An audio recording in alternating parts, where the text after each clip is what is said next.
안녕하세요. 저는 차여성의학연구소 분당난임센터 김지현입니다. 오늘 말씀드릴 내용은 착상전 유전검사입니다. 착상전 유전검사란 무엇인지, 어떤 과정을 통해서 진행되는지, 그리고 어떤 경우에 시행하는지에 대해 말씀드리겠습니다. 선천적으로 유전질환이 있거나 보인자인 경우 혹은 염색체 이상을 가지고 있는 부부들은 유전질환이 태아에게 전해지지 않을까 하는 걱정에 임신을 포기하는 경우도 있고 반복되는 유산을 겪는 경우도 있는데요. 이런 분들을 위해서 고안된 방법이 착상전 유전검사입니다. 착상전 유전검사는 크게 3가지 과정으로 이루어집니다. 먼저 시험관 시술을 통해 수정란을 체외 배양하고 착상전 유전검사를 위한 배아의 조직검사, 그리고 선별된 배아의 이식으로 이루어집니다. 착상전 유전검사를 시행하기 위해서는 먼저 여성에게서 다수의 난자를 채취한 뒤 정자와 체외에서 수정시킨 다음 수정란을 5, 6일째까지 체외 배양시킵니다. 발달된 포배기 수정란의 바깥쪽 태반이 될 부분의 일부 세포를 떼어내서 DNA를 증폭시킨 후 유전자를 분석하여 염색체 또는 유전자 이상을 확인합니다. 이후 검사 결과를 바탕으로 건강한 배아를 선별하여 동결 보존합니다. 그리고 다음 생리가 시작되면 동결 보존된 배아 이식을 시행합니다. 검사를 통해 선별된 배아이므로 단일 배아 이식을 권고하고 있으며 임신율은 여성의 나이와 상관없이 50에서 60% 정도입니다.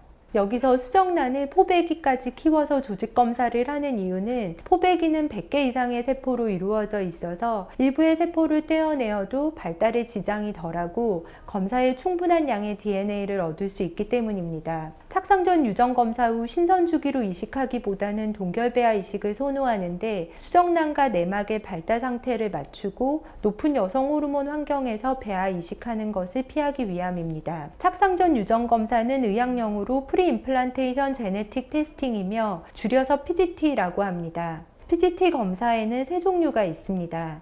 단일 유전질환 진단을 위한 착상전 유전검사인 PGT-M, 염색체 구조적 이상을 가진 부부에게서 자손의 염색체 구조적 이상을 검사하기 위한 PGT-SR, 그리고 염색체의 수적 이상을 스크리닝하기 위한 PGT-A가 있습니다.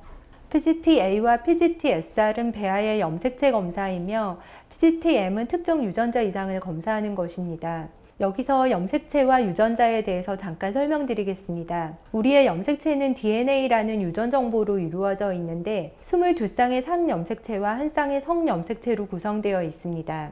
유전자는 세포의 기능을 담당하는 최소의 단위입니다. 전체 염색체를 책의 전집이라고 생각하면 각각의 염색체는 책의 한 권 한 권, 그리고 유전자는 책 속의 문장으로 비유할 수 있겠습니다. 즉, 유전자는 염색체보다 훨씬 작은 단위의 개념입니다. 단일 유전질환을 위한 착상전 유전검사인 PGT-M은 부부 중 한 명이 유전질환이 있는 경우 질환에 예안되지 않은 배아를 선별하기 위한 검사입니다. 생명윤리 및 안전에 관한 법률에 따라 배아 또는 태아를 대상으로 유전자 검사를 할 수 있는 유전질환이 지정되어 있으며 현재 약 180개의 질환에 대해 배아 유전자 검사가 가능합니다.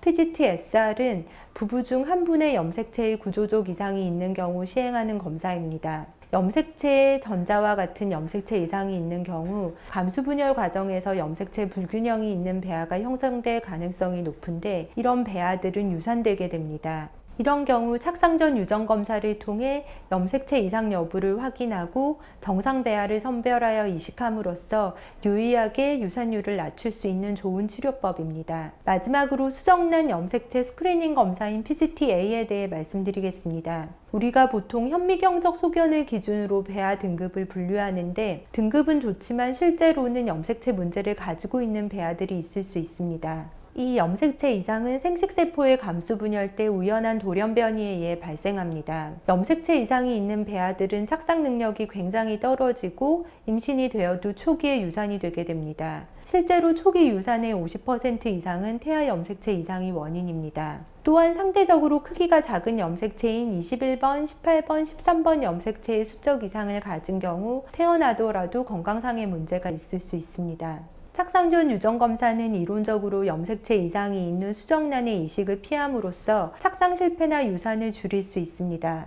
특히 태아 염색체 이상으로 인한 반복유산을 겪는 경우에는 반복유산으로 인한 자궁내막 손상과 정신적인 아픔을 줄이기 위해 착상전 유전검사를 고려해 볼 수 있겠습니다. 착상전 유전검사는 그동안 검사 기법에 많은 발전이 이루어졌지만 염색체의 작은 크기의 미세결실이나 중복은 잘 보여주지 못하는 기술적 한계가 있습니다. 또한 포배기에 태반이 될 일부 세포를 얻어 검사하기 때문에 이것이 전체를 대변하지 못할 수도 있는 한계가 있습니다. 따라서 착상전 유전검사를 통해 임신을 한 경우 낭수검사나 육몽합 검사를 통해 태아 염색체를 확인하게 됩니다. 지금까지 착상전 유전검사에 대해 말씀드렸습니다. 이해에 도움이 되었기를 바라며 업데이트 소식 있으면 또 전하겠습니다. 감사합니다.